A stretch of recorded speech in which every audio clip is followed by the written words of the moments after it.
What is going on, everybody? Welcome back to the channel. Today we're going to be taking a look at an Ultimate Edition that I have been in the process of having made since March of this year, and it was done a couple months ago, but I'm finally getting around to recording it. So let's go ahead and get right on into it. Alright, so as you see, this is Will Ospreay from Revolution 2024. This is the same pay-per-view that Sting had his last official match.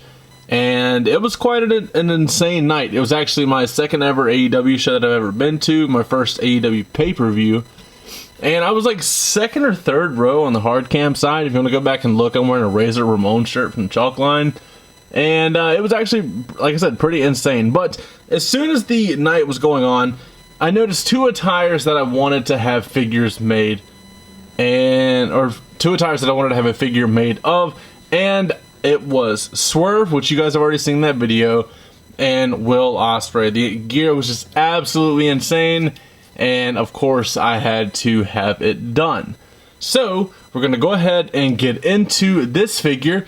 Of course, there are no accessories, but I did throw the Forbidden Figurines IWGP World Heavyweight Championship on there.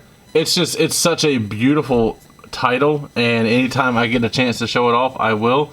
But that is the championship that I'm going to have displayed on him, even though it's not accurate to the event.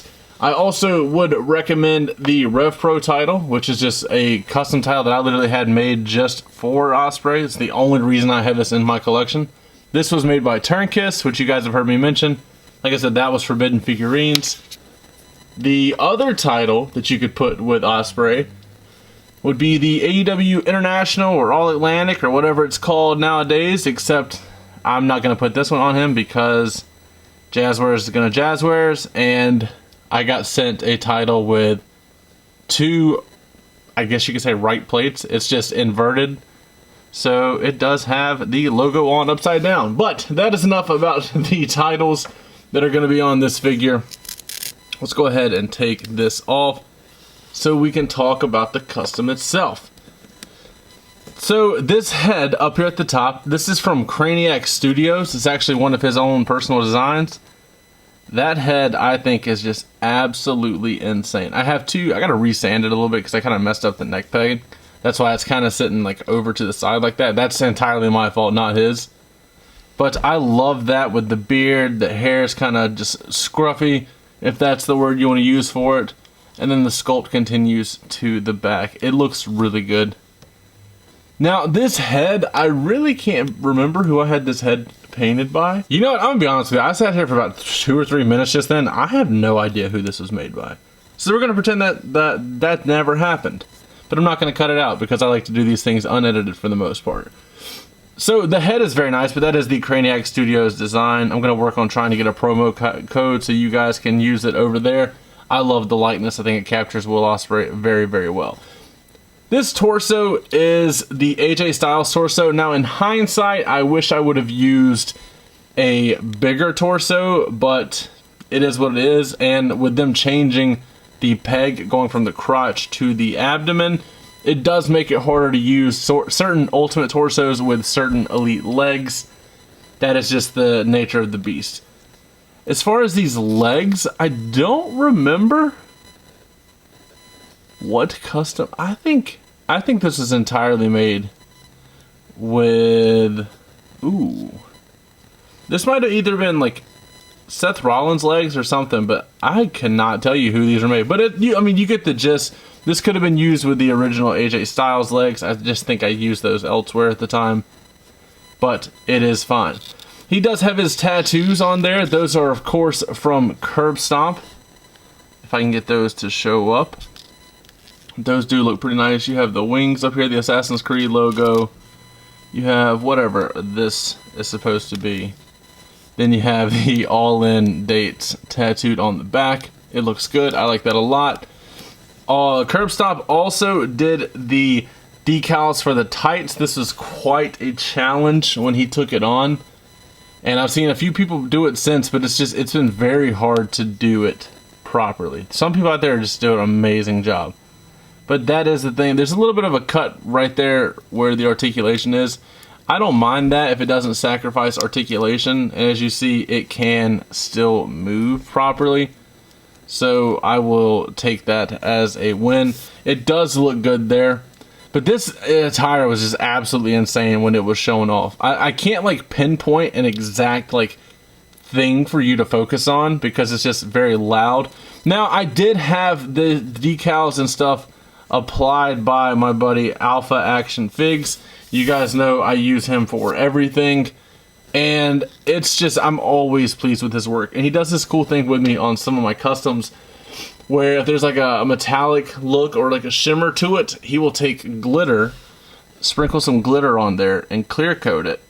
That way it looks even more of like a shimmer pattern in person, especially when the light hits it just right. He did that on my KSI Elite. He did that on, I can't remember any, he did it on another figure. I just cannot pinpoint who it was. Oh, here it is. He did it on the front of the shorts for my Jake Paul. He didn't do too much there, as you see. A little bit of a sprinkle. But I thought that looked good. Just because it's nice to go the extra mile if you can, and it doesn't take away from it. So I do think that looks good. As far as this Kenny, or not this Kenny Omega, as far as this Will Ospreay, I do want to do a couple quick size comparisons with actual figures that you guys have seen. That way you have a general idea of how it scales up. Here he is with Kenny Omega. That's probably why I got the name stuck in my head. I got Kenny standing kind of behind it, but they're looking about eye to eye. Because I got Kenny hunched over a hair. Standing Kenny up. They're looking about eye to eye, and I think that works perfect. I do like that a lot. And then I figured I'd throw in a New Japan custom. This is based off the retro Four Horsemen Ric Flair Elite belt. Like 95% of this figure is the Ric Flair Elite. And just to prove it to you, you can see right there. That's the Ric Flair figure. This is my custom Kota Ibushi, so you can see as far as height there. If you're gonna have a guy that blew up in Japan like Will Ospreay, it's only right to have a couple New Japan stars. I know Kenny Omega is an AEW star as well, but you guys get the point. I think it is proper to scale him with who he would be seen with on your shelf. I do think that scales pretty well. My personal opinion, of course, I'm very pleased with this figure. Let's go ahead and get a smaller guy in here to see how Will Ospreay will scale with him, because I think that one looks good too.